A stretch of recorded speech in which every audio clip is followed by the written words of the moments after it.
Broadcasting to the Wizarding World since 2008. HPANA's official Harry Potter podcast. Official Harry Potter podcast. This is Hogwarts Radio.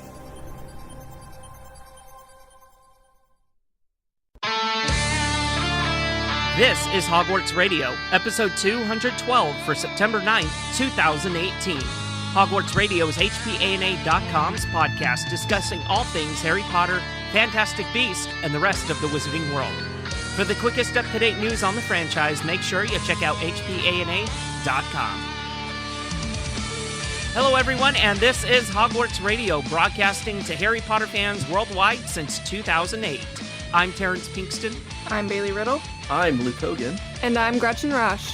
Our show can be found virtually anywhere online, such as iTunes, the Google Podcast app, Spotify, iHeartRadio, Stitcher, YouTube, and other places where podcasts are aggregated. It doesn't matter where or how you listen. Just make sure to tap the subscribe button, and we guarantee you'll have a new episode each Sunday. HogwartsRadio.com is in the midst of a complete redesign. In the meantime, we invite you to follow us on Twitter, Facebook, and Instagram so you never miss an update from the show. Don't forget, Hogwarts Radio is also on Patreon. By pledging, you'll have instant access to many benefits, including exclusive merchandise, host vlogs, behind-the-scenes planning of the show, Hogshead Radio, and much more. Visit patreon.com/Hogwarts Radio to sign up today. Welcome, everybody, to episode 212, yet another palindrome. Wait, we didn't have a palindrome before. Okay, 10 episodes ago we did. Close enough. But we're glad that everybody's joining us this week, and thank you to our patrons who are listening to us record live on Patreon right now, and they're getting the full experience. You know, we kind of had to do the intro a couple of times. Our connections, our internets are just not being attractive today. You know, they're really not cooperating, but it's part of the joy of podcasting live. That's it. Some of those interwebs are all tangled. Is there a spell to untangle it? Whoever has it needs to send it my way, because my internet is just terrible. I don't know if you guys have been on Twitter at all in the past week or so, but it's been going around this trend of what 5 things would someone put into a salt circle to summon you. And J.K. Rowling has recently put her spin on what would summon her.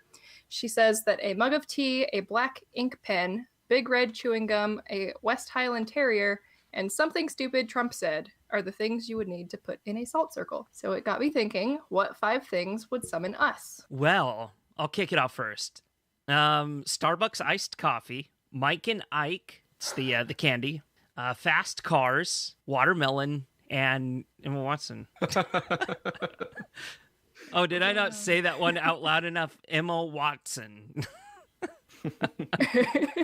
Solid choices. Gretchers, what about you? Mine were, let me look at my sticky note here. Kombucha, dark chocolate, Broadway show tunes, On sneakers. It's like a brand of running shoes. On, they're very good. And I kind of copped out for number 5. I just put Harry Potter. I didn't pick anything specific. Because people just know if they mention Harry Potter, I'll come running. Yeah. It doesn't need to be anything at all that will get me. It can be just any little mention. So I figured it made sense for number 5. I think we can all relate. Yeah.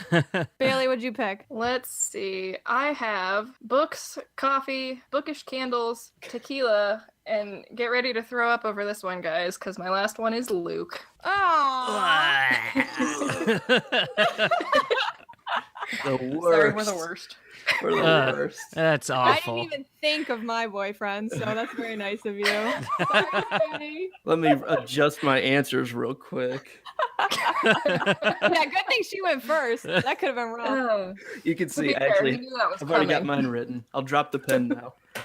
So for mine, I put a guitar, preferably one that I'm already comfortable with. Bud Ice on tap, because I've never seen it. And if you see that, let me know. I'll be there.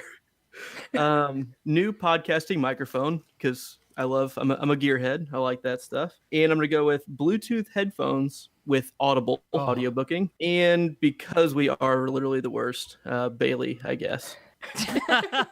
You guess. He supposes. Oh my God. If you have to. Twist my arm. Well, that was fun. Hey, That's okay. I would love to hear what some of our listeners 5 things to some of them would be, I bet we would get some hilarious responses. As a listener challenge, go ahead and send that to us in the form of an email, and we might read it on next episode. So to start off Luke's segment, I thought I would talk about the band Harry and the Potters, who Luke featured a couple episodes ago. They were interviewed by Rolling Stone this past week about the 20th anniversary of Sorcerer's Stone, which is pretty cool. So if you're interested, you can check out that interview, and they talk about their experiences in Wizard Rock and what it is and how they got into it and kind of where they are now. So it's pretty cool to see them getting pretty big name recognition in Rolling Stone. So it's very exciting that they were able to get that shout out. That is really cool. It's clearly they seem to be one of the big names in the whole movement. I mean, they are literally the titular band, right? And it's good to see that they've been able to kind of carry that torch a bit and help reach larger audiences with it, like a nationally recognized, very, very huge magazine like that. That's really, really cool. So Gretchen, I'm going to throw it back to you for one more second here. You picked this album that I listened to. So can you let us know what it was and why you picked it? Yeah, so this is the Wizard Rock sampler, and I picked it because it just came out. So they released it on September 1st, and it's kind of a sampler of what is happening in Wizard Rock. And just looking down the list, I was shocked because I didn't even know almost any of these groups except Harry and the Potters. I think all the rest of them were new to me. So it's kind of exciting to think about how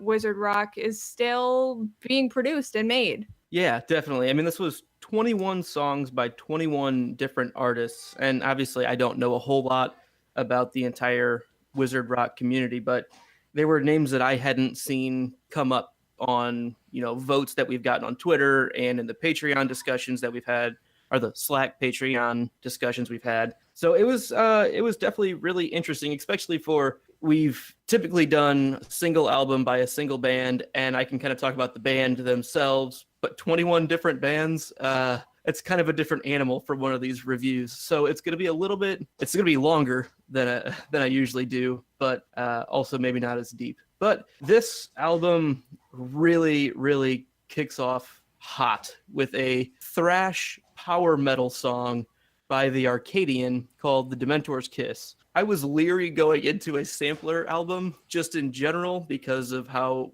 off the wall it can be or varied it can be. I feel like Gretchen picked this one specifically because I love metal.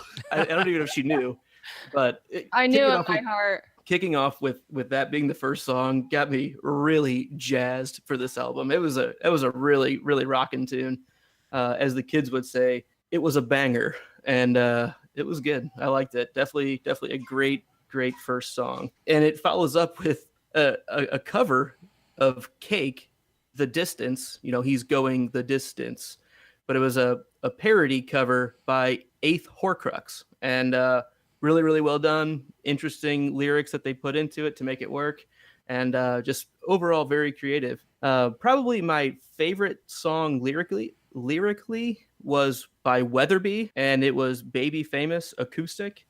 They could probably use a better microphone for the vocal recording, but like everything else sounded phenomenal, and the lyrics were great. And it was a really, really interesting tone to his voice. It was very, very, very good song. I highly recommend it. It's all about Harry kind of not regretting that he had to live the life he did, but it really gets into the sides of it's not fun or easy being famous like the way he was. He wishes it wasn't him, but the fact that it is him, he's still going to go through and do what he has to do. But really, really cool perspective.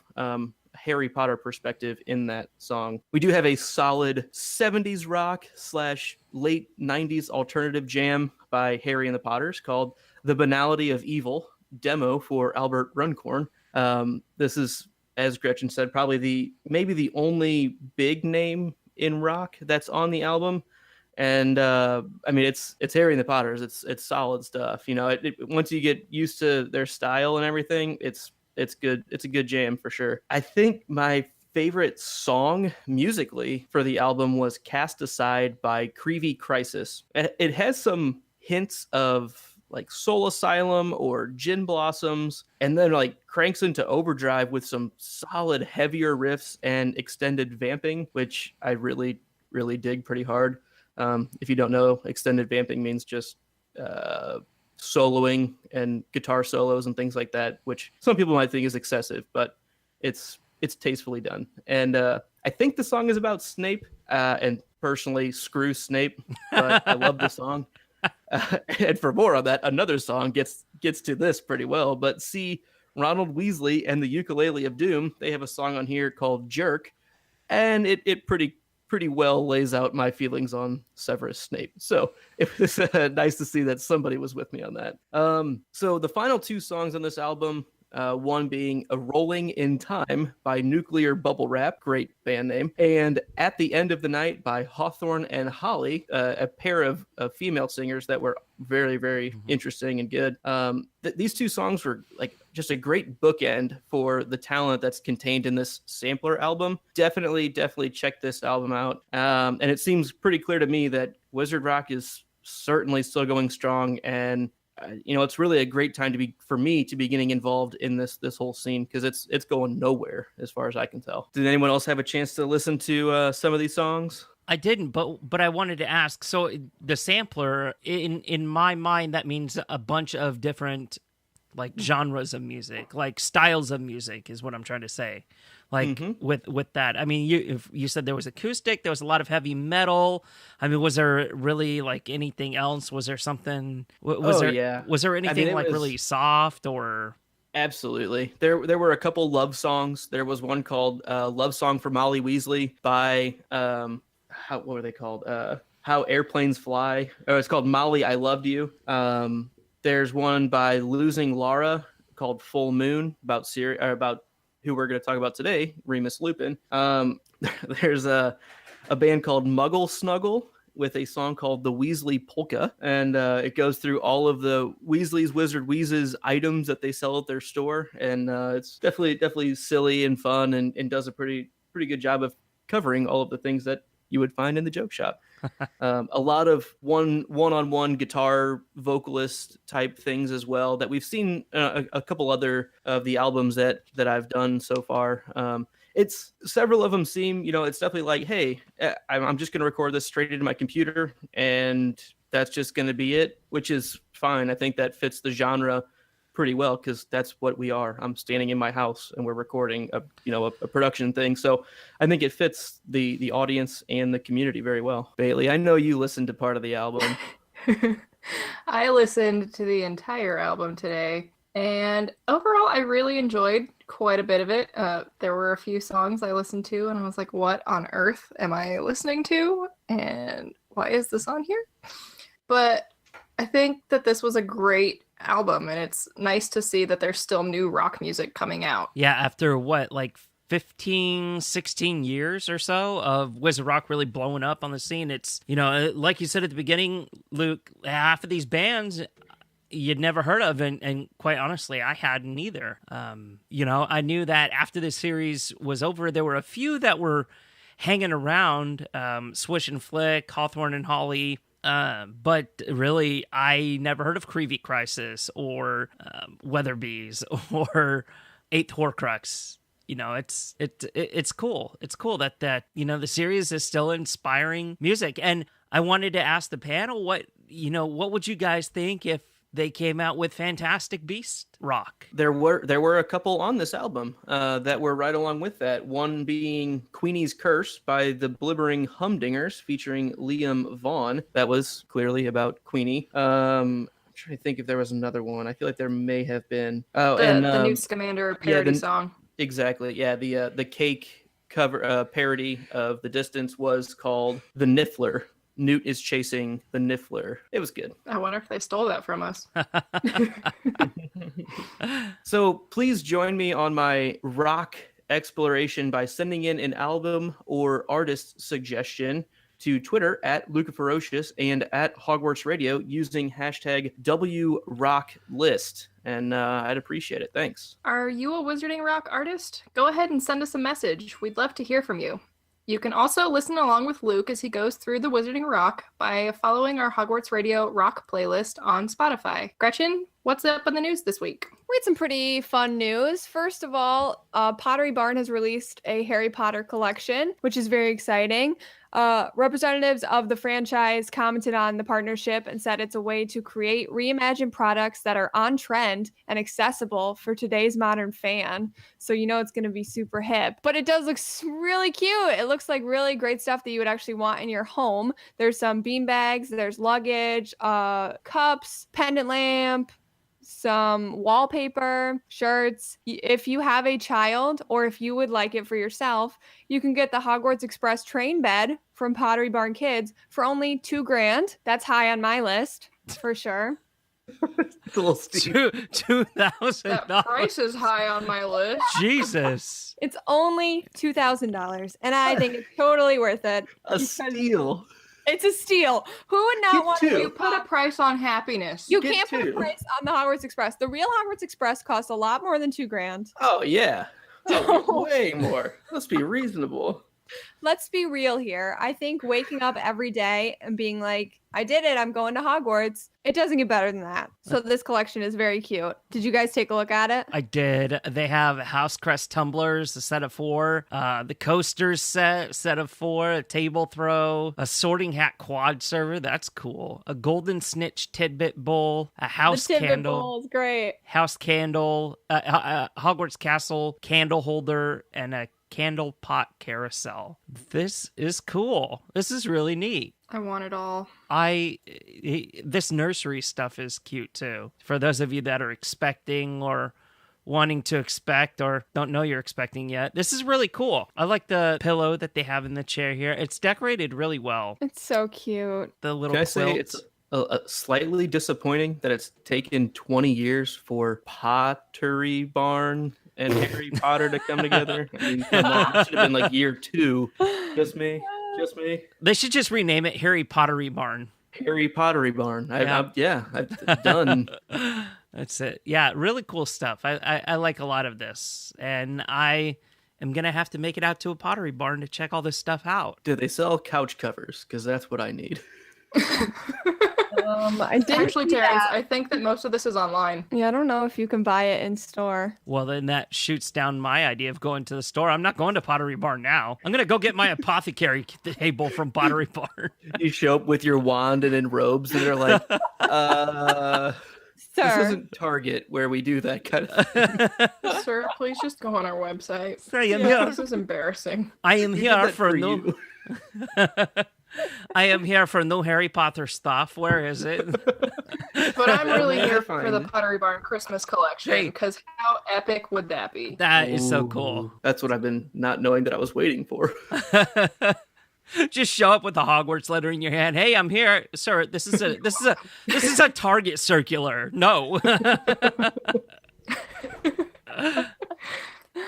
So, in the way of announcements, we learned that the Melbourne Cursed Child cast has been announced. So that will be opening in January 2019. And in the role of Harry Potter is Gareth Reeves. Guyton Grantley will be playing Ron, and Paula Arundel will be playing Hermione. They also have Lucy Golby as Ginny, Tom Wren as Draco, and Albus Severus and Scorpius Malfoy will be played by Sean Rhys Wemyss and William McKenna, respectively, who both appeared on seasons of the Australian TV show Nowhere Boys. So it's pretty exciting that we have a cast finally. And also today in New York, Cursed Child news, we learned that they'll be releasing more tickets at the end of the month. So if you've been dying to get tickets, I think it was September 27th, if I remember correctly, they will be releasing a whole block of new tickets. So you can try your hand at that luck again. Maybe I'll try for the 30th time to get new tickets. 30th time's a charm, Gretch. Yeah, that's what I've heard. So Hey, there's That's always the old adage. there's always the Friday 40, right? yeah, and I enter that like every week, and I still haven't won that. I'm counting that in my 30. We'll see. So we have the cutest pictures ever, and I think we should all make it like our Facebook profile picture, or like Twitter or something. It's Eddie Redmayne and June Law at platform 9 3/4, and it's just the most precious thing. And they pose with fans, and they pose with like the little cart that's there, and I died. Did you guys see these pictures? I did. And in fact, we kind of we got the heads up that they were going to be there on September 1st, because this took place on September 1st, and we failed to mention it on last week's episode for some reason or another. But this was so cool. I think these are the first Harry Potter stars to show up to platform 9 3/4 on September 1st. I think so, yeah. And they posed with all these fans, and it seemed like a really big event that happened literally out of nowhere. That was I don't know so how awesome. people even know. Like, people must have just shown up. Well, generally September 1st at platform 9 3/4 at King's People Cross is show really up, big. right. Yeah. But people showed up for like a normal, we'll take pictures. And then they were like, oh, there's Newt Scamander and Albus Dumbledore. That's awesome. That is really, really cool. Again, I want to just like be somewhere and have something with like that happen. That would be pretty cool. Well, guys, I'll be at platform 9 3/4 in about a week, so I will keep an eye out for any stars. There you go. Camp out. And lastly, in our news for the week, they have revealed the new Crimes of Grindelwald Funko Pops. These won't be out until October, but we've got the pictures now. So there's 4 different versions of Newt, and each version is almost identical. He's just holding something different in each one. And then in the 4th one, he's kind of like half in his suitcase, which is adorable. Of the 4, I think that's the one I would want. Mm-hmm. There's the Thestral, the Mooncalf, a Flooper, Bowtruckle, and a 10-inch Niffler to go with your 10-inch Dobby. Bailey, are you getting the Niffler? I think she's resetting her Wi-Fi. How dare she? We're talking about Niffler. No, I'm back. I'm here for the Niffler. I heard Funko Pop and I came running. Diving back into screen. Wait. So I was actually talking with Luke about this. And I fully need a 10-inch Niffler, or 10 foot if I'm talking like I was thinking about Dobby the last time. They're so cute. He's so cute. He is really cute. And he's like holding a little pocket watch. The eyes. Dobby takes up an entire shelf on my bookshelf. Ugh.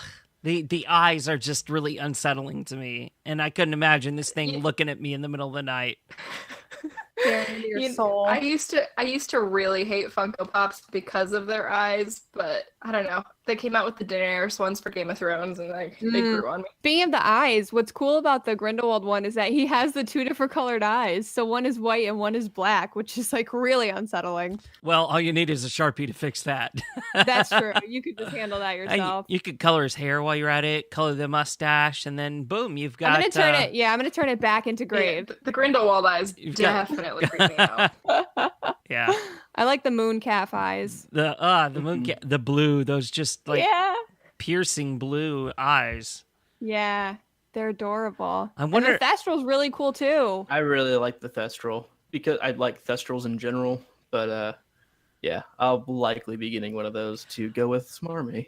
I'll be getting me a Bowtruckle. Yes. I really like the Flooper too. It's adorable. It's so cute. It's because it's all pink and purple. Yeah. I'm not gonna get one of those Flooper birds. So and since when does Kohl's have exclusive Funkos? I know, it doesn't make any sense. There's a Kohl's exclusive, a Walmart exclusive. I think one's a Michael's exclusive. Barnes and Noble's exclusive. Barnes & Noble exclusive. Yeah. So yeah, there's a bunch of exclusives. I mean, half of the exclusives are the Newt ones, so that's fine. Because I guess, I mean, I don't know. We need to work on a Hogwarts Radio exclusive. We really do. Oh my God, Funko, get on that! Please design host Funko Pops. That would be so cool. Oh, but I forgot to mention. I'm pretty sure any outlet can actually do their own exclusive. You just have to order a certain amount of quantity. Stop it.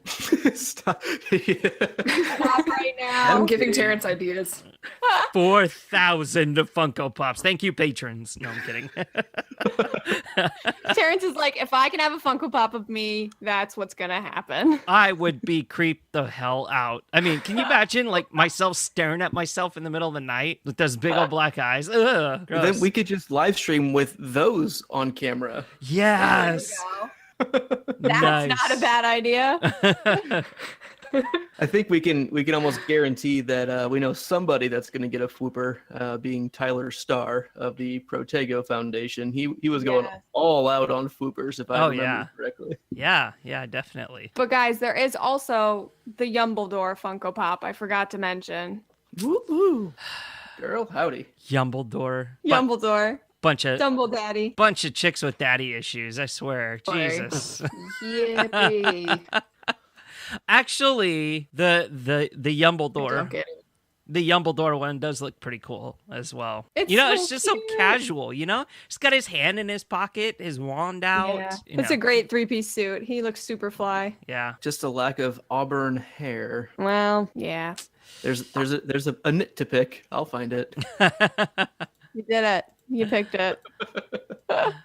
Well, that's it for the news, guys. Okay, thank you so much, Gretchen. And a couple of announcements this week. Episode 214 will not be live streamed, but the release date will not be affected. So we're not going to live stream it because it's going to be pre-recorded, but it'll still be out for you guys. It's scheduled like the 26th of the month or something like that. So just a heads up for our patrons. And thank you to those of you who have rated the podcast across different platforms and different places you listen. We greatly appreciate your feedback and support. And as I was going through and kind of looking at all of the ratings and the reviews that we were getting, did you guys know that we only see like one set of reviews if we're in the United States? We see, like, if we're looking at iTunes, we see just the iTunes reviews from the people in the United States.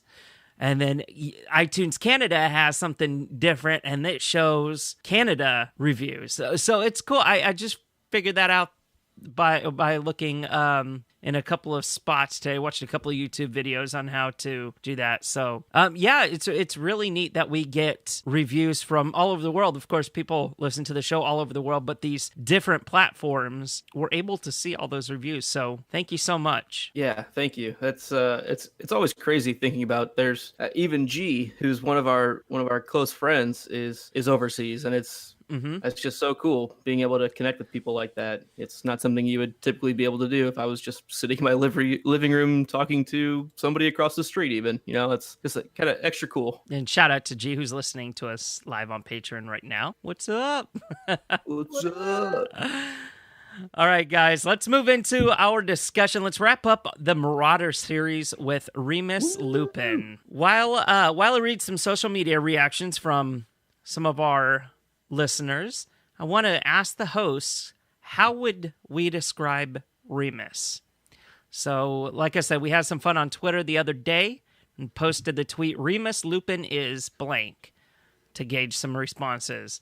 Caro says, a good guy. KND says, a werewolf. The shop that must not be named, I don't know if it's any affiliation with you, Luke. Not that I know of. But Remus Lupin is sick of getting dragged into Sirius's shenanigans. We live for Mooney and Padfoot. Martina Burns says, excellent. The Half-Blood Princess says, in love with Sirius. Let's come back to that. Stick a pin in that and come back to that. Daniel Davies says, the best DADA teacher in the world. Lorianne Larkin says, fantastic. Rihanna Powell says, a little bit ridiculous. She spelled ridiculous the way that you say the incantation. Lucifer Morningstar says, shining like the moon. Jaqua says, Remus Lupin is who I named my ridiculous dog after, #RemusPup, and included a picture of their dog, which was really cute. Davina said, my favorite person in Harry Potter. Polly Gray says, an idol. And Letty said, a best friend, a gifted teacher, a trusted confidant, a lucky husband, a tragic character who never raises his son, but instead looms large in the memories of those who will remember him. #always. So what word would you guys use to describe Lupin? Just downright decent. He goes through some of the biggest struggles that you can, being basically put on blast his entire life and outcasted, and the role that he's able to play. Again, I'm still very much in book 3 world and just in my whole life, but the role that he's able to play for Harry, and then at the end in the Shrieking Shack with trying to help the trio understand what's going on with Sirius, and the way he works through all of that, he's just decent. I don't know. I really, really like him. So Remus Lupin, a.k.a. Mooney, born March 10th, 1960, died May 2nd, 1998, the Battle of Hogwarts. His blood status is a half-blood. He attended Hogwarts from 1971 to 1978. He was in Gryffindor House, and he is a werewolf as well. He was played by actor David Toulis in Prisoner of Azkaban, Half-Blood Prince, and Deathly Hallows Parts 1 and 2. Some notes from J.K. Rowling on Lupin. She says, Remus Lupin was one of my favorite characters in the entire Potter series. I made myself cry all over again while writing this entry because I hated killing him. Lupin's condition of lycanthropy, being a werewolf, was a metaphor for those illnesses that carry a stigma, like HIV and AIDS. All kinds of superstitions seem to surround blood-borne conditions, probably due to taboos surrounding blood itself. The wizarding community is as prone to hysteria and prejudice as the Muggle one, and the character of Lupin gave me a chance to examine those attitudes. Remus's Patronus is never revealed in the Potter books, even though it is he who teaches Harry the difficult and unusual art of producing one. It is, in fact, a wolf, an ordinary wolf, not a werewolf. Wolves are family-oriented and non-aggressive, but Remus dislikes the form of his Patronus, which is a constant reminder of his affliction. Everything wolfish disgusts him, and he often produces a non-corporeal Patronus deliberately, especially when others are watching. And that was from J.K. Rowling's notes on Pottermore. There's much more about Lupin that we're really not going to get into. We're not going to have time to. But go ahead and go check that out. Really, really interesting that he chooses to do non-corporeal Patronuses deliberately. You know, like because he doesn't like that constant reminder. That's new to me. And it also makes me think like how odd or difficult it would have been for him to teach Harry, and like it's something that he knows he's sensitive about himself, and it's just kind of an odd situation for him to kind of teach through without demonstrating. That's right. Well, he uses positive reinforcement in his teaching methods a lot with Harry. Mm-hmm. So he's like, you can do it. That was good. Let's try again. Here, eat this. It helps. It really does. He's, that's the kind of teacher that he is. I don't think really kind of showing somebody that, oh, look, expecto patronum, here's a Patronus. Well, yeah, there's a Patronus, but that doesn't teach them necessarily how to produce it. My favorite part, though, is when Harry's trying and failing, and Lupin's like, well, what are you thinking about? And he's like, oh, riding a broom. And Lupin's like, no, that memory sucks. Right. Like, who are you to tell me which memories make me happy? Yeah, I was like, rude. Oh, that's awesome. Let's examine his early life, which is 1960 to 1971. Remus was born, like we said, March 10th, 1960, to Lyle and Hope Lupin. What do you think about those names, Gretchen? They're all right. Okay. They're no Euphemia and Fleamont, but they're all right. His father worked at the Ministry of Magic and encountered the werewolf Farina Greyback, who was on trial for killing 2 children.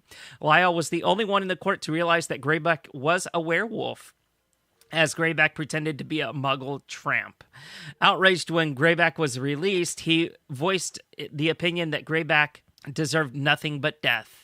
This opinion cost the Lupin family dearly, as Greyback decided to revenge himself upon Lyle by targeting his son. As the nearly 5-year-old Remus slept peacefully in his bed, Greyback forced his way into the window, though Lyle was able to get there in time to drive Greyback off with powerful spells. He was unable to prevent him from completing his evil goal. Remus became infected with lycanthropy, and he became a werewolf himself. What a very dark picture of something very traumatic happening to Remus at such an early age. At that age, you're taught that your home is your safe place, and your bed, well, most kids, like whenever they get scared, they go and run under their bed, right? Because it's the safe place. Well, that's just, it's so horrible that he had to go through something like that. Somebody attacking him in his safe zone. What's interesting to me about this story is normally when people are werewolves in fiction, it's because of some horrible accident, but she made it an act of revenge, which is a very interesting way to tie in Greyback to part of like this larger mythology. And it wasn't an accident that caused Lupin's condition, it was very much intentional, and it was because someone hated his family so much that they wanted to hurt them irrevocably. It's just a very interesting thing to think about. His parents took him to various healers and tried their best to make him a normal boy, but there was no cure for his condition. But Headmaster Albus Dumbledore made special accommodations, allowing Remus to attend Hogwarts School of Witchcraft and Wizardry. So his Hogwarts years. He attended Hogwarts in 1971 through 78 and was sorted into Gryffindor House. To secure his safety as well as that of his peers, Remus would be brought to the Shrieking Shack once a month for his transformations in order to prevent him from attacking other students. However, this isolation caused him to attack himself out of frustration. This and the painful monthly transformations made villagers of Hogsmeade mistake his screams for that of the violent ghosts. Dumbledore, wanting to keep the truth of these noises a secret, encouraged these rumors. Thus, the building was dubbed the Shrieking Shack, which held the reputation for being the most haunted building in Britain. How sad. Can you imagine what he's going through, right? This incredible transformation each month, and he's just, he literally transforms from a human to another species, and he gets frustrated with himself because of this. And really, there's nobody to kind of walk him through and work this out psychologically. Do you think Dumbledore, since he gave him this special accommodation to go to school, do you think he potentially had any kind of one-on-one interactions with Dumbledore, learning about it at least some? I don't know, not that Dumbledore would have firsthand experience with it, but I mean, if anyone's going to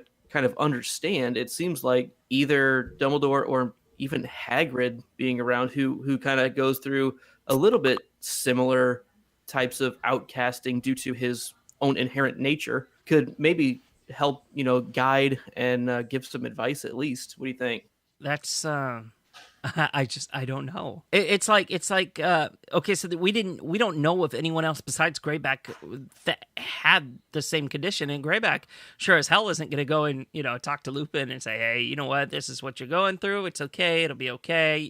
He's not there. And Dumbledore really, I don't think Dumbledore's never been in that kind of situation where he's like transformed into another species that's beyond his control. And I don't know if he would be able to relate to him on that, enough to kind of help him work through it. I guess that's what I'm trying to say, is that there's really nobody. Yeah, that's kind of what I was thinking, maybe more Hagrid, who would have definitely been around. He was around when the Marauders were around, and it's definitely not an apples to apples comparison, but there are certain prejudices that he's lived with growing up that he actually probably can't really survive that easily outside of Hogwarts. It's kind of become his safe place. That's one reason Dumbledore keeps him close, is because he knows that he'll be outcasted, and that could be dangerous for him. And honestly, in return, we know it could be potentially dangerous for others. And that's where I feel we've seen Hagrid lose his temper a bit, right? And that can be a pretty scary thing. And if he was more free, and I don't mean that he's a prisoner there, but if he was more thrust out and not in a safer environment like he is at Hogwarts, he could have turned more violent because of just being put down. And I feel like werewolf society goes through similar types of prejudices that could become inherently detrimental or corruptive in their own life. Scary stuff, for sure. Feel for him. Can you even reason with a werewolf during their transformation? Sirius tries. I was just gonna say that. This heart is where you truly live. This heart here. That's a movie thing, right? I don't think. Yeah. So Remus did become the very best friends with fellow Gryffindors Sirius Black, James Potter, and Peter Pettigrew. He kept his status as a werewolf a secret from all of the students at Hogwarts, including Sirius, James, and Peter, his fellow Marauders and future Order members. He made up stories to explain his monthly disappearances, such as that his mother was ill and he needed to go home to visit her. He was terrified that they would desert him once they found out what he truly was. However, Sirius, James, and Peter worked out the truth in their second year, and due to their acceptance of who Remus was and their unusually strong friendship with him, they decided to learn how to become animagi in order to keep Remus company during his transformations as a werewolf is only a danger to humans. Oh, so there you go. That answered the question right there. So they all had to transform. Which question did it answer? No, I'm sorry. It answered, can you reason with a werewolf? And the answer is humans can't, but animals can. Like anime is can. Sure. Okay. Yeah, that's fair. It's just funny that in the movie he's not transformed and he's grabbing him by the chest. Yeah. Because they're not gonna have the dog doing that. It's harder to put that on screen. I get it. By their 5th year, Sirius was able to become a dog, and James was able to become a stag. Animals large enough to keep the wolfish Remus in check. Peter, meanwhile, was able to become a rat. Can you imagine? Yes, I'm a deer. All right, I'm a dog. Shit, I'm a rat.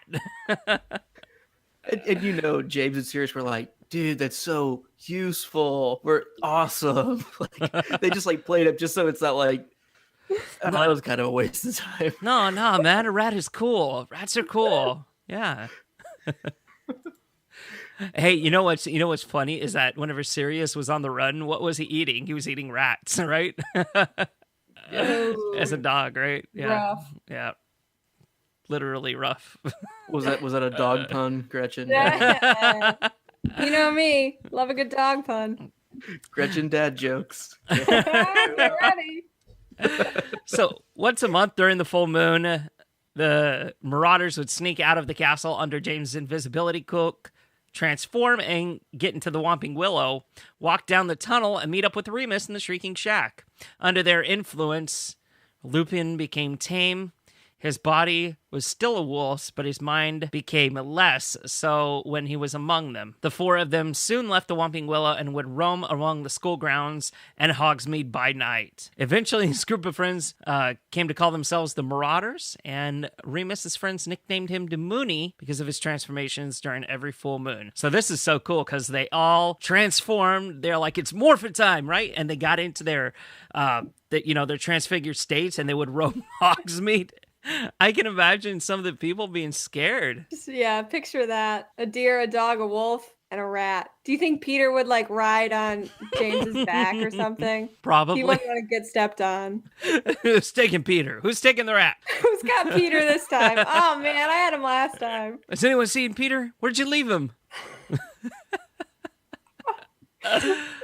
Poor Peter. Oh my God. Remus was a good student, but also a prankster. He and Peter Pettigrew would sometimes join Sirius and James in detention for mischief making, though they didn't get into as much trouble as their friends. It's unlikely that any other Hogwarts students, ever found out as much about the Hogwarts grounds and Hogsmeade as they did, and Sirius, James, Remus, and Peter used their knowledge of it to write the Marauders map and signed it with their nicknames. And unfortunately, the map was confiscated by Filch, but was eventually recovered by Fred and George in the 1989-1990 school year. However, Remus's frequent disappearances riled up an unhealthy curiosity in Severus Snape. Because of Severus's enmity towards Sirius and James, he disliked Remus and Peter by association. That's a real nice logic, Snape. It's like, oh, those two suck, so therefore you suck. That's horrible. That's kids. So sometime in their early school career, Sirius played, of course, that malicious prank that we talked about on Snape by telling him about the Whomping Willow passageway and hoping that he'd be terrified or even get seriously hurt about what he found at the other end.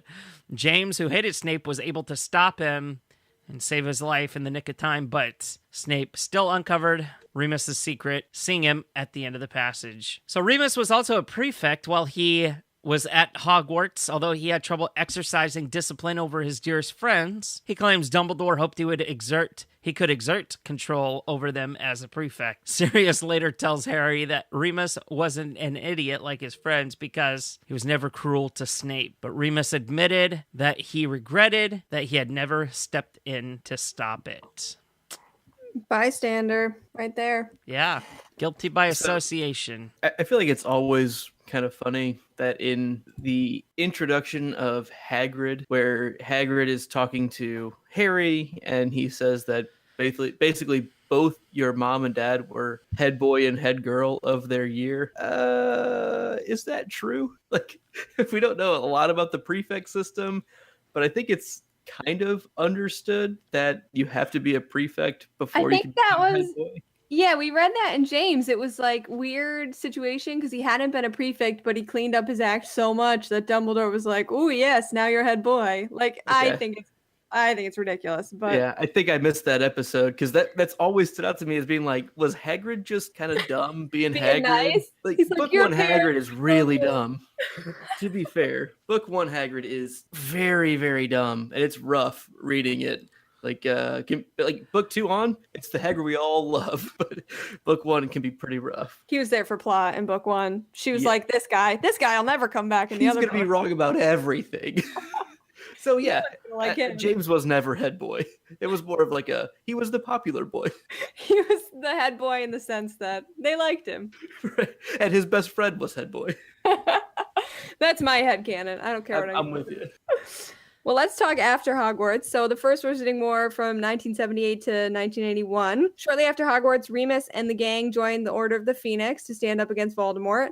Remus failed to find employment following his education because of his affliction as a werewolf, but James used his wealth to financially support him. Aww. Yet another instance of James helping out a friend. I think that's nice. That is wonderful. I love that. Yeah. James is such a good guy.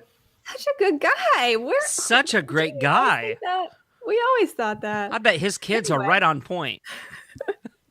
By the height of the war, Remus's friend Sirius had come to distrust him, suspecting that he might be a spy for the other side. Again, I still want to know the details there, but we're not going to get them. Thus, when a prophecy was made about a child who would have the power to defeat the Dark Lord, and Dumbledore identified infant Harry as a possible target, Remus was not included in the plan to keep the Potters safe, though he was aware that they used the Fidelius charm.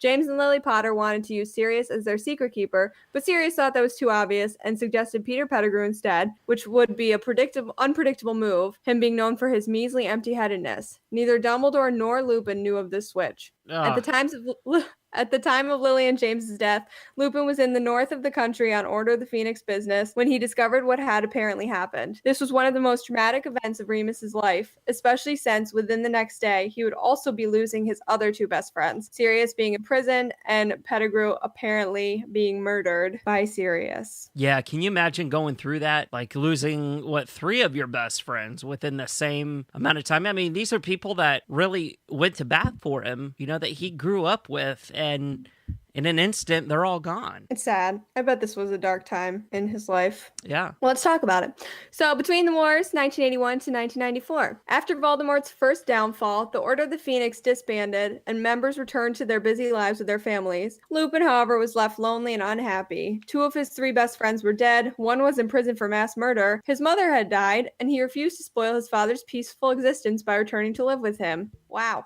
Ouch. Remus was forced to take jobs that were far below his level of ability, always knowing he would have to leave them before his workmates noticed the signs of his lycanthropy. A faint ray of hope came for Remus when he heard of the new invention of the Wolfsbane potion, which can mitigate the worst effects of lycanthropy, though this was almost immediately dashed when he saw the potion's complexity and expensive ingredients. Potions was not his strongest suit, and he had a very low income rate. Aw, geez, he had such a hard time, didn't he? It was... Yeah, this is a rough period. Yeah. By the early 1990s, Lupin was living in poverty in a tumble-down, semi-derelict... I always want to say derelict. Semi-derelict. It's fine. Zoolander, moving on. In a tumble-down, semi-derelict cottage in Yorkshire. Albus Dumbledore tracked Lupin down in the summer of 1993 and offered him the post of Defense Against the Dark Arts professor at Hogwarts, replacing the permanently amnesiac Gilderoy Lockhart. Lupin only accepted Dumbledore's proposal when he explained that there would be limitless supply of Wolfsbane potion, courtesy of Severus Snape, now the potions master. Lupin arrived at Hogwarts via the Hogwarts Express, which was peculiar as the train is usually reserved for students, the trolley witch, and the Hogwarts Express driver. It was here where Remus first met Harry Potter. We all know this story. Lupin was sleeping and the Dementor came in and yada yada. What do you guys think of that? I know, reading that, it's kind of a really interesting scene, because normally when you meet professors, it's at the feast or in their class for the first time, and they're in this position of authority. But the first time that we see Lupin, he's asleep on the train. A position of vulnerability, right? Vulnerability, and he's looking very shabby, and we don't know who he is, and it's almost like, why is this homeless man on the train going to Hogwarts? It's an interesting way to introduce that character. I think it kind of endears you to him right away, is what it's supposed to be, and part of the character that he plays for his mentor style with Harry is he plays more of an uncle type figure, right? And so I'm not saying that he went on the train knowing that Harry would come into his cabin, and they would share the ride and it would be all cool and stuff, and like it just works out. But narratively it kind of turns into that, right? They get to know each other on a more personal basis first before the awkward "you're my teacher" vibe is even established. And that even kind of comes up in the epilogue chapter for book 7, where they're like, we can't give Neville, the herbology teacher, our love, like, right? Because they know him outside of school, but he's also teacher. But they already know, like, it's once teacher canon is established, it's hard to pull that back. And so narratively, right away, it puts Lupin in a more personable position with Harry. It's easier for the reader to get comfortable with him. Well, yeah, and he establishes that trust with Harry. He gave everybody within that compartment a piece of chocolate as really from the Dementor's effects. He's like, guys, eat this. I'm going to go talk to the conductor. It's going to be okay. Kind of like that reassurance that they all need because nobody knows what the hell just happened. Yeah, and once they get to Hogwarts and Harry has to go talk to Madame Pomfrey, she's like, oh my gosh, you need chocolate. And he's like, nah, it's cool. Lupin gave me some. And she says, oh, finally, someone who knows what they're doing. So you also get the sense that, all right, 3rd year, we finally have a competent Defense Against the Dark Arts teacher. And you know it right away, which is exciting. It's really cool, too. Like, if you ever wanted something sweet, you just go to Lupin's office, and he always has chocolate with him for some reason, and his cardigan, pulls out chocolate bars, like, chocolate for everybody. I would really appreciate that. That's one of my things to summon me. So there you go, Lupin. There you go. Although the students were kept in the dark about his affliction, the staff were made aware that he was a werewolf. Remus taught the class a comprehensive and fascinating curriculum of identifying and sidestepping dark creatures, such as hinkypunks and redcaps. He also taught the class about boggarts. Remus had proven himself a skilled teacher, managing to keep the children's interest in the subject, and had shown himself far more competent than his predecessor's vain, useless lessons. It was during that class that Harry realized his greatest fear was fear itself, when his boggart took the form of a Dementor. After this, Remus gave Harry private lessons in producing a Patronus as a means to repel Dementors, when it became apparent that he was especially vulnerable to them, because according to Lupin, Harry had true horrors in his past that were especially appealing to the Dementors. Incidentally, being a werewolf, Remus's boggart would take on the form of the full moon. Students who saw it mistook it for a crystal ball, except for Hermione, who deduced that Remus was a werewolf and kept the discovery to herself. I always thought about this. Remus, being lonely, used to kind of being alone, and it really sucks. Wouldn't the Dementors really kind of feed off of that? Why wasn't he under a constant state of attack from Dementors?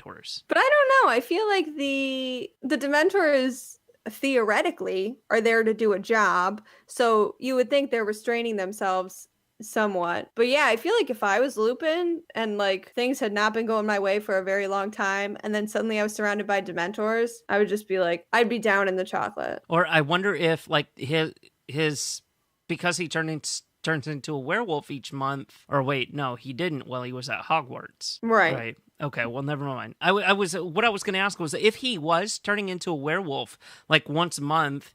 Now we know that animagus are good at masking themselves, like Sirius did in Azkaban. He turned into a dog in itself quite a few times to kind of keep his sanity about him, not let the Dementors get to him. I wonder if that has the kind of same effect on a werewolf. I don't know. That would make sense. Yeah. During his time as a professor, Snape, who had switched sides at the end of the war and became potions professor, provided Remus with Wolfsbane potion, allowing him to retain his human mind during transformations. Oh, see, that's interesting. So I forgot that that's how Wolfsbane works. It doesn't keep you from transforming. It just allows you to keep your human consciousness in the wolf form. That's cool. That's very interesting. Because, that could be useful. Yeah. Shoot, that could be useful. I mean, I'm thinking ways you can weaponize that, but like especially during war. But I guess that's why he still had to go to the Shrieking Shack. And Professor Snape had to, teach his class a couple of times. So yeah, because he's just like walking around as a wolf. Yeah. Hey guys, today we're learning about hinkypunks. Today we are reading Little Red Riding Hood. Slytherin students, encouraged by Draco, sneered at Remus's shabby clothes and poor appearance, although he seemed to ignore their comments. That's good, he ignores the bullying of the 13-year-olds. Regardless, his other students held him in extremely high regard and loved the hands-on style of his classes. He was considered by Harry and his friends to have been their only decent defense against the dark arts teacher. Accurate. Remus was soon summoned to Snape's office to identify whether a piece of parchment he caught Harry with was dark magic. Remus recognized it as the Marauder's map, but tried to pass it off as a product of Zonko's joint. Zonko's joint. Zonko's joint shop. Zonko's joint shop. Zonko's. A product of Zonko's joke shop. At the same moment, Ron burst in to back up that claim. After escorting the two boys from Snape's office, Remus told them that he knew what the map was and was more astounded that they did not hand it in, and reprimanded Harry, much to their surprise. He confiscated the map, knowing that it would be too dangerous for Harry to use the secret passages with Sirius on the loose. For his third year's end-of-year test in June, he prepared an unusual exam, an obstacle course out in the grounds in which the students had to wade across a paddling pool containing a Grindylow, cross a series of potholes full of red caps, cross a marsh while being fed misleading directions by a hinky punk, and enter a trunk to battle a newly procured boggart. Hermione even commented in her 5th year that Lupin's exam was the only occasion where she and Harry took a defense exam from a teacher who knew what they were doing. Exams were canceled in 2nd year, and Harry was exempt due to his status as a Triwizard champion in 4th year. I completely forgot about this. I did too. I was just going to say, I wish that had been in the movie because I remember reading that and being like, this is really cool. Yeah. The summer before Remus began his tenure as the defense professor, Sirius escaped from Azkaban. Remus, like the rest of the wizarding world, believed that Sirius had betrayed the Potters to Voldemort and murdered Peter. By the end of the school year, however, Remus knew the truth of what had happened, and that Pettigrew was still alive, hiding in his animagus form, Scabbers, the pet rat of Ron Weasley. He was watching the Marauder's map, expecting Harry and his friends to go down to see Hagrid before Buckbeak's execution, and was shocked to see Pettigrew coming out of Hagrid's with them. Remus was reunited with his old friend Sirius, and the two resolved to kill Pettigrew for his part in the deaths of James and Lily and in framing Sirius. They were stopped by Harry, who believed it would be better to hand Pettigrew over to the Ministry of Magic to prove Sirius's innocence, and also did not think his father would want Remus and Sirius to become killers. You know, that's very interesting. We just got through talking about Sirius for 3 episodes and how demented his mind was and warped, but Remus, I'm shocked how he wanted to kill Peter Pettigrew and didn't have kind of his wits about him and say, we should hand him into the Ministry of Magic. It's a shame that Harry had to be the level-headed one in that to kind of, say, no, this is what we're going to do. It'll prove Sirius's innocence, yada, yada. But yeah, it really shocked me that he was willing to go to that length. I wonder if he was just so excited to see Sirius and so just got kind of swept up in it. Like, oh, you're right, we should kill him because he killed our friends and he framed you, and for 12 years I thought you were a murderer, and now I'm glad that's not the case, and let's kill him. I don't know. Yeah, I don't know. Get out.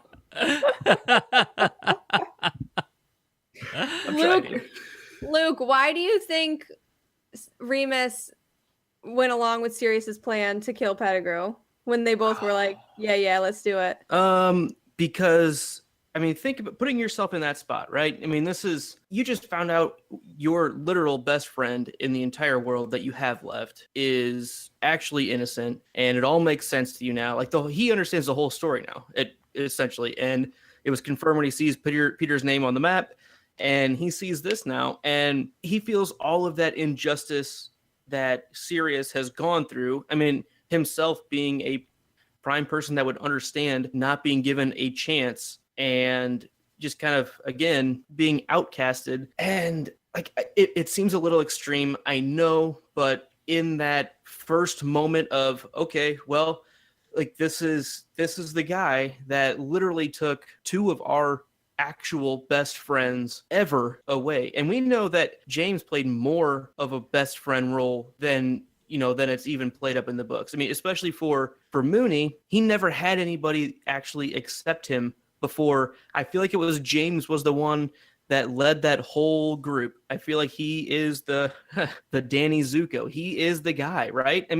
Kaneki goes along with it. Sirius goes along with it and brings him in and becomes, he loves him over time, but he's not the one that starts it. I feel like it's James is the one that really brings Lupin in. And so the fact that that's taken away from him, and I think we have a good sense that Lupin and Lily got along pretty well at times as well. I mean, they probably got along better than Sirius and Lily, right? So that's two major losses from his life of the 3 people that actually treated him like a human when he was a child. I mean, the other kids didn't know, but if they would have known, the inherent acceptance he felt by them is something he cannot forget. And the fact that Peter Pettigrew is the one confirmed in this moment, absolutely in this moment right here at the Shrieking Shack, it's confirmed that Peter Pettigrew was the one that sold them out and essentially led to exactly their death. Yeah, I don't know. I can see it, especially if there's a little bit of a mob mentality going on with Sirius is seeing red and Lupin's gonna be right there with him because, yeah, it's not just for revenge for Sirius. It's revenge for Lily and James as well. And I don't know.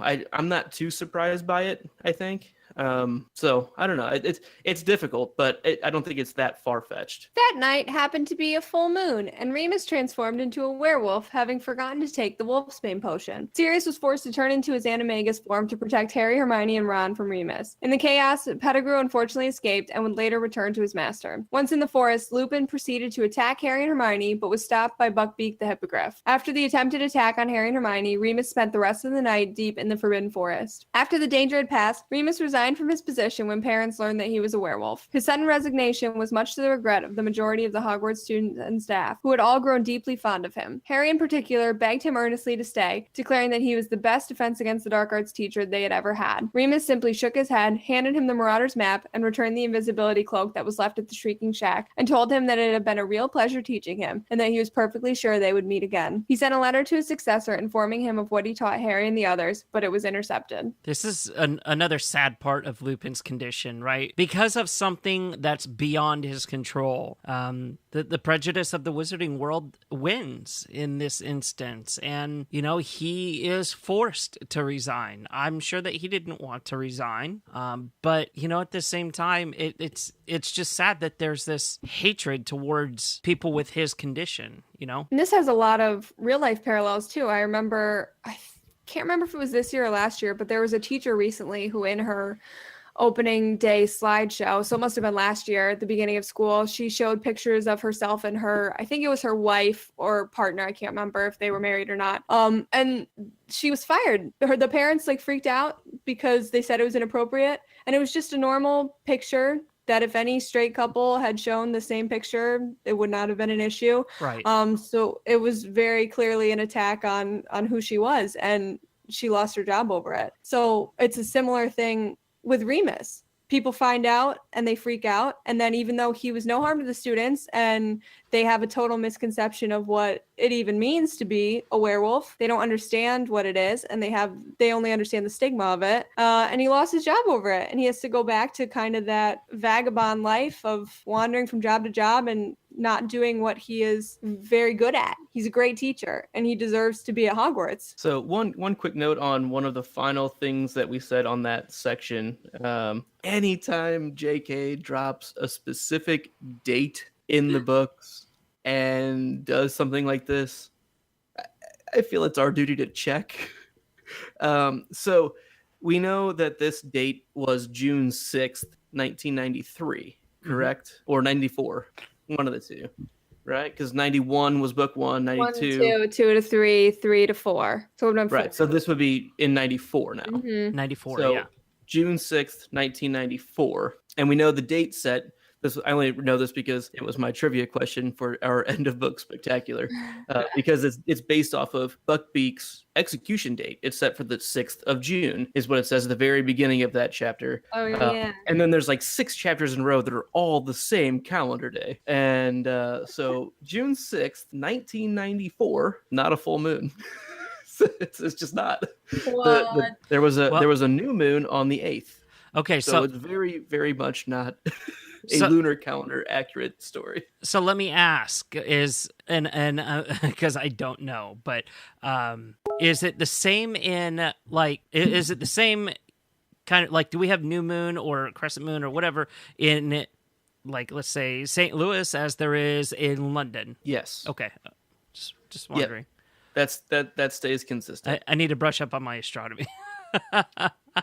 Yeah, no, it can get kind of complicated. But yes, the lunar phases will stay true, at least per hemisphere. Mm-hmm. I cannot necessarily speak for north to south hemisphere. There could be some slight variances there, but I think generally it would still hold mostly true. So, which is kind of funny that because at the very beginning of book 3, when we do meet Lupin on the train and he looks all haggard and shabby on the train, there was a full moon like the weekend before. They within a couple days before the train would have been there on September 1st. So like it was kind of funny that it worked out perfect in that one. That he probably just came back from a transformation. It's still like recovering, and this one where it's a little more specific. Mm-hmm. And I don't fault JK to that, not checking the lunar calendar or anything like that, but it's just kind of one of those funny But things I that do. It doesn't bother me. Gretchen can. I'm Gretchen can ashamed. get that. I'm probably not going to be a Harry Potter fan after this episode, but I think I'm done, guys. It's been a right. ride, but I'm really disappointed. This was They it. told me everything meant something. This was that straw. Where's that camel? Okay, guys. Well, that does wrap up part 1 of our Lupin discussion. We're only going to make it 2 parts. There's not that much to go, but there's a lot to talk about with next week's episode. So you'll get part 2, our final wrap-up of the Marauder series, and on Professor Lupin on episode 213. Okay, let's move into the questions game. And this week's question starts with me. And then we'll go me, Bailey, Gretchen, and Luke. So, what does a werewolf smell like? Where do werewolves like to sleep? Wouldn't they sleep anywhere? When would they actually sleep? What does the Shrieking Shack smell like? Why don't werewolves sleep in the Shrieking Shack? Would you want to sleep in the Shrieking Shack? Wouldn't you sleep in the Shrieking Shack? I wonder if they've nicknamed it Shack. That's not a question. That was a question. I wonder. It's more of a I wonder is a statement. statement. I wonder if they... Okay, whatever. Work on the inflection. I wonder? It's a legal question. All right, so we've got Bailey to Gretchen to me. Yeah. Okay. What's your favorite shop in Hogsmeade? Which shops are there?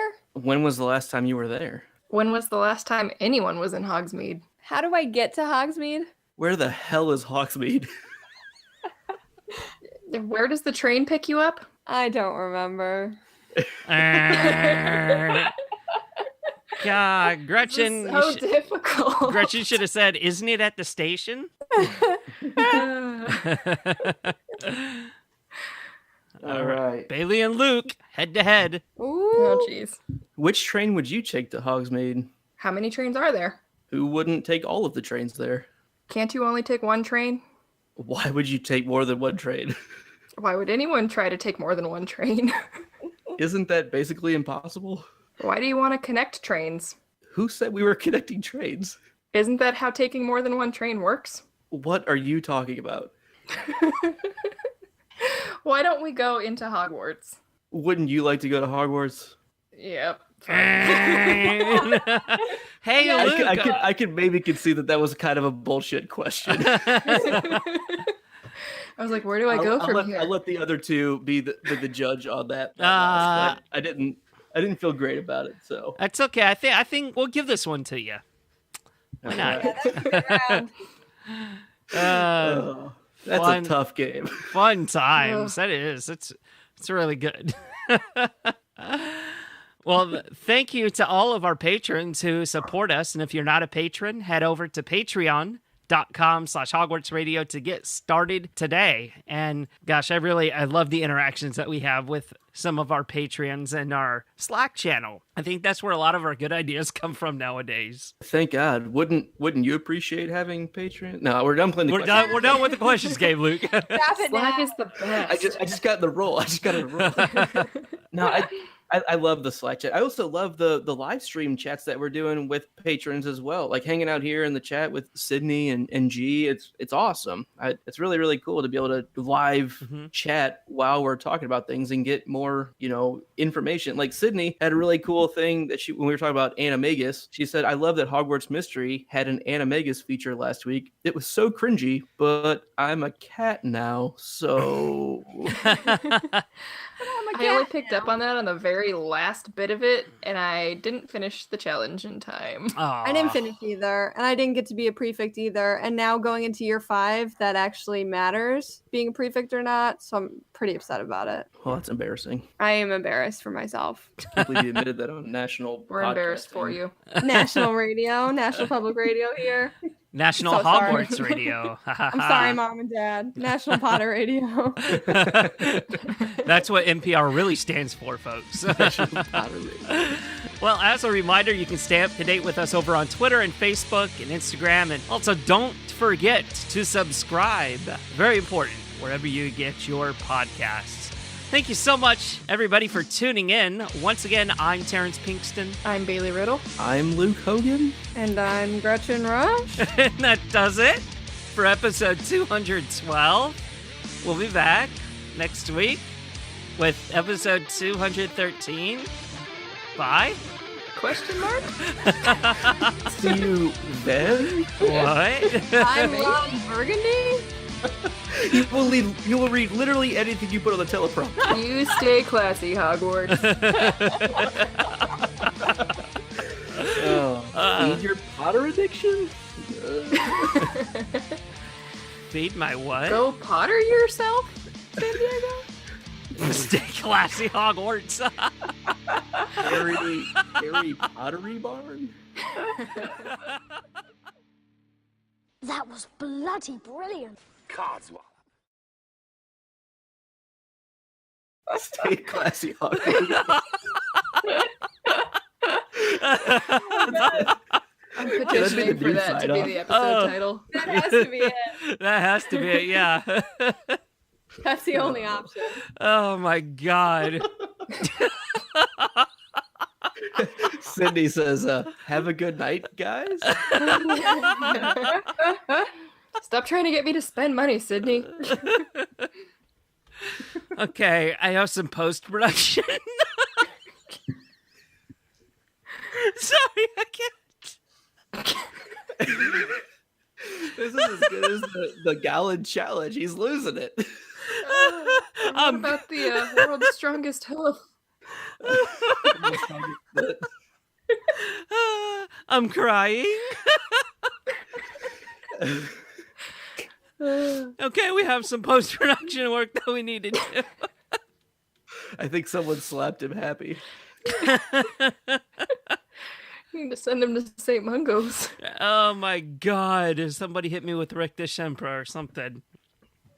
Okay, we have to redo the intro. That's not a question. That's actually a statement. Okay, let me compose myself here.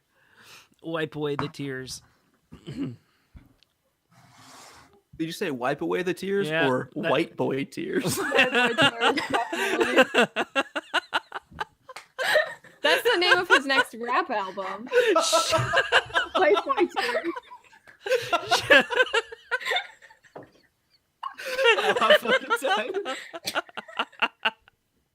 Oh my God. White boy tears. White boy tears. Can that be our dual rap album? Our duo? White boy tears. White boy tears. You're crying. Oh, monkey. That's awesome. White boy tears. Stay classy, Hogwarts. Cindy says that's definitely the new social media campaign. Oh my God. Hashtag. Oh, that's so good. Yes. She followed up with white boy tears. Drops soon. We'll be editing a photo for that. Be prepared. Yes. I knew Cindy would make Can we mean mug it with our face with like a little bit of like a trickle down? I'm gonna make it still look tough. It's gonna make it into a photoshopped prison tattoo. I'm gonna make it into a Funko Pop. That's gonna be our there we go. There's our branded Funko. Our Hogwarts Radio exclusive.